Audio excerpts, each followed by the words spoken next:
Hey, that's pretty bad.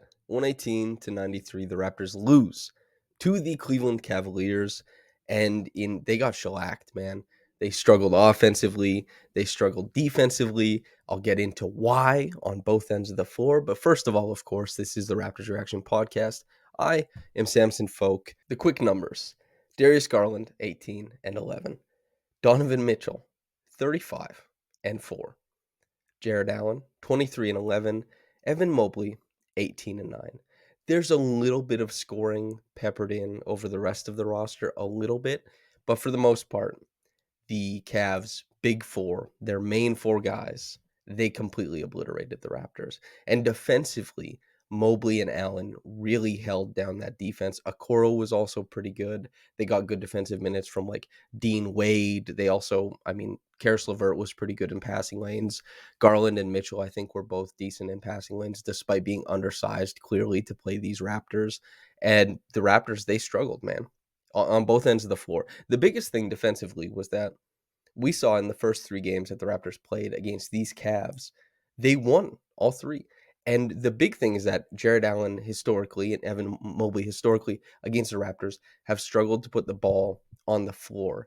And the Raptors collectively in the past have done a pretty damn good job of switching at the point of attack and throwing really aggressive coverages at Garland and Mitchell. These guys, outside of the first game where Mitchell had, I think, 31, Garland out early with that eye injury, they've been able to hold both these guys under 20 points, each of them, in the remaining two games.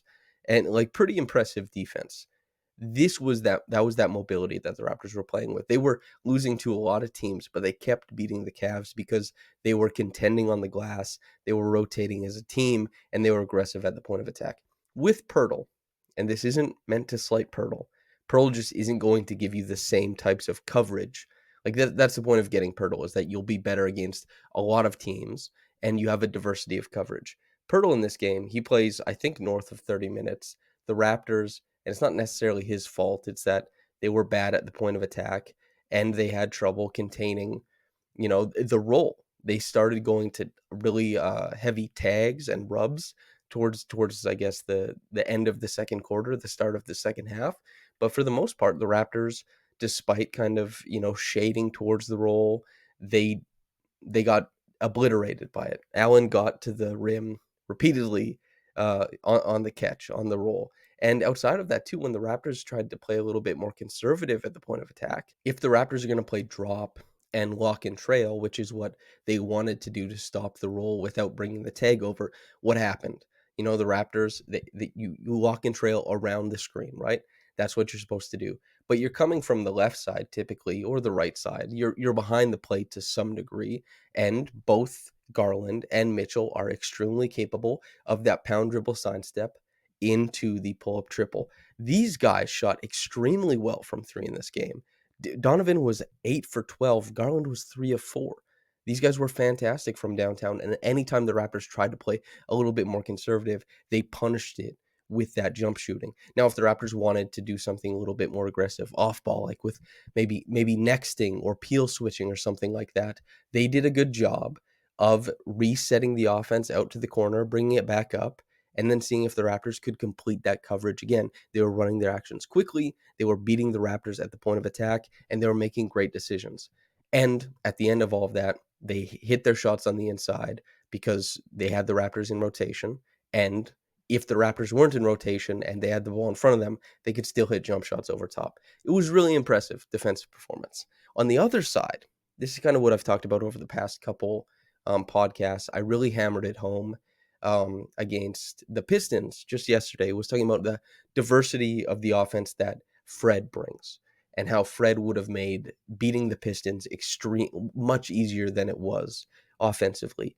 In this game, Siakam scores 25 points. He was 10 of 24 from the field. He was 4 of 7 from downtown. He hit 4 of the Raptors' 9 threes. The ball rested in his hands as the possession finisher, as the shooter. If that's the makeup of the roster, and it's not meant to be, OG is supposed to be a better shooter than he has been since injuring his wrist. Fred is supposed to be there Gary having a really bad game, 2 of 13 from the field. This exacerbated the Raptors' lack of shooting. And so even though Pascal did a good job spacing the floor and punishing the Cavs for kind of stepping away from him and knowing that if the ball swings to him, he's supposed to shoot the ball here, that wasn't happening on the rest of the roster.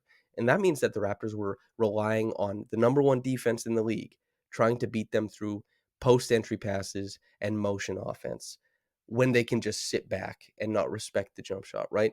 This is a really tough ask. This is very difficult to ask the Raptors to do. That's why Siakam was by and away the most important, far and away the most important offensive player, even though there wasn't really any efficiency to what he was doing. Look at the rest of the roster. I mean, Pirtle is 5 of 6, sure, but you can't give him the shots he wants all the time because you're not getting it into the middle of the paint all the time because there's Allen and Mobley. These guys are both fantastic defenders. They'll each have a shot at all defense at the end of the year. Who knows? The front court positions are very competitive, but you know what I mean. Scotty, 5 of 13, had a really tough job and struggled, I would think. Once again, this is the third game in a row, setting up the offense in the half court. He's great making decisions, especially, as a second or tertiary guy, making quick reads, screening, getting the ball in space, making decisions against rotation. And sometimes he'll step up for a game or two at a time and be able to create on ball and make reads as a creator. The past couple days, he hasn't been able to. He's a young guy. He's headed for stardom. He's already a very good player.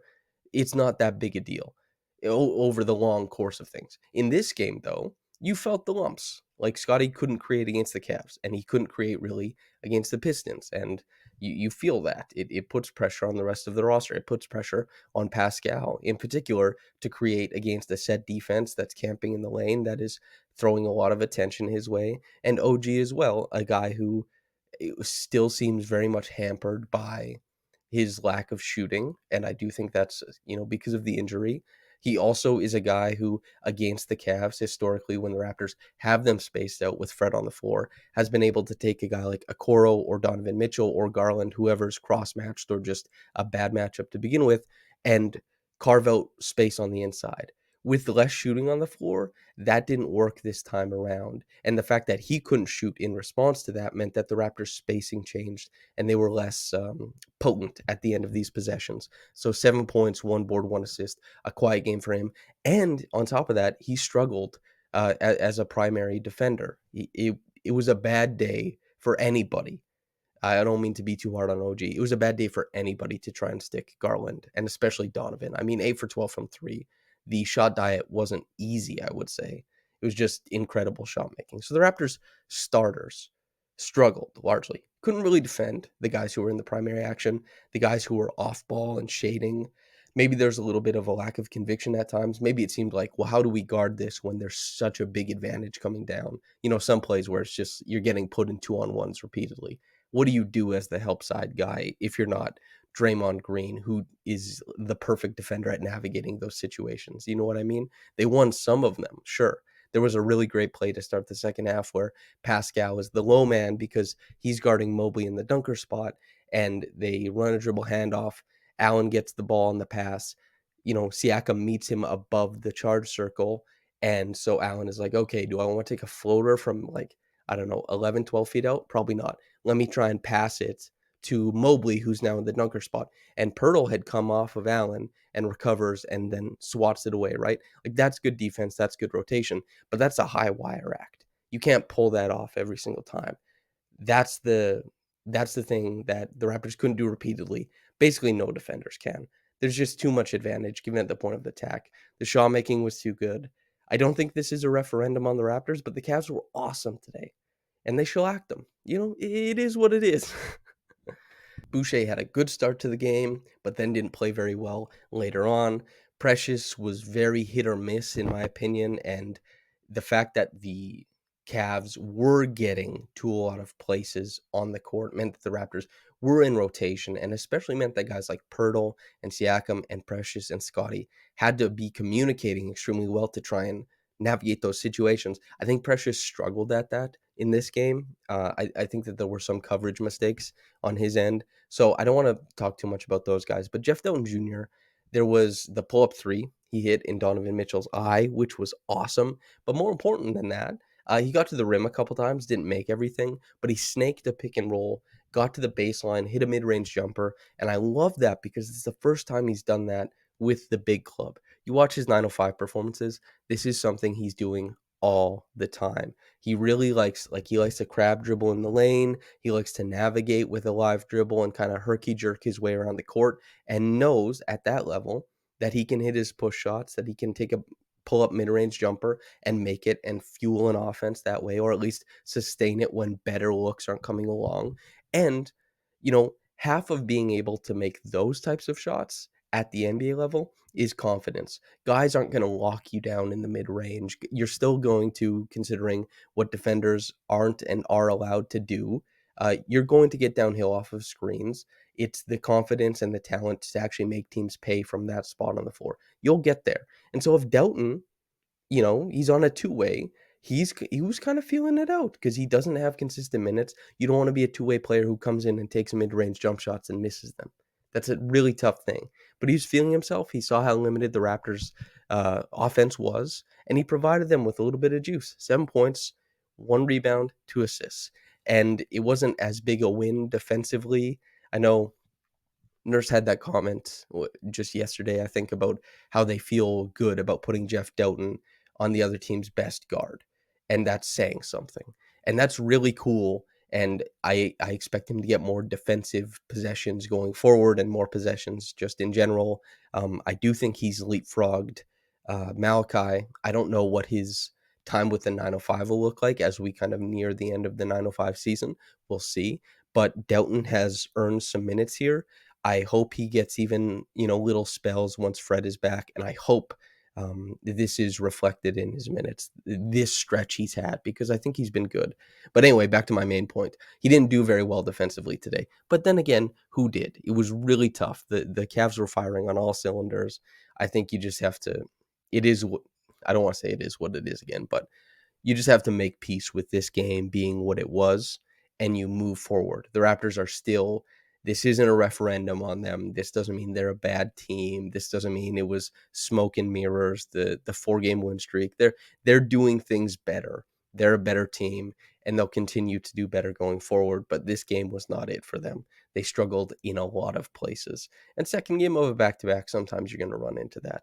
Reggie Evans Award, I'm going to give it to Pascal. He made mistakes. Some turnovers were just like really the one where he just he just dribbled out of bounds, I think, when Donovan pressed him with the fourth or fifth possession of the game. One time he had it looked like it would have been a heavily contested layup, but it's a layup whether it's contested or not. And I think it was Mobley, and he passed out to the corner, and it was Levert, I think, who was coming back into the play, who was peeling off of him, that switched and intercepted that pass. Just take it up. Some less than ideal turnovers in this game, but it's still overall the amount workload once again, man. He was being asked to do a lot, and he got after it for the most of the game, and I was glad to see that Nurse didn't actually keep everybody on the floor, and he finishes with 33 minutes. OG finishes with 34. Everybody manageable. So despite them, he wasn't on the floor when they started the full court press at the start of the fourth quarter when they were down 16. But at least he wasn't out there till like the 1 minute mark, trying to get to losing by 10 points instead of what they ended up losing by 25. I mean, yeah, it's the the silver lining is that the Raptors didn't play that many minutes in this one. Hopefully they get rested up. Hopefully they come back better in the next game. Okay, let's do the top quick reaction comment. Okay, it is from bherbs. Quote, listen, he's still on the mend, so this is probably too soon, but it doesn't really appear like OG wants to be here. Kind of playing like a lame duck player right now, and considering the reports he was telling friends and family he was headed back to Indiana, I have to wonder how motivated he's going to be the rest of the way. End quote. Uh, he's on the mend. He is a player who gets a contract, and he's going to play. he'll be back and he'll contribute to winning. I mean, at least that's what I expect. As far as him telling people he's headed back to Indiana and all that kind of stuff, I'm not commenting on that or anything like that. But yeah, um, I hope the play picks up soon. I hope he gets better most of all because he fell on that wrist again today, and you could see it on the broadcast. He was kind of shaking it off. So we'll see. Thanks for writing in, bherbs. Thanks for listening in, listener. If it's on YouTube, like the video, subscribe to the channel.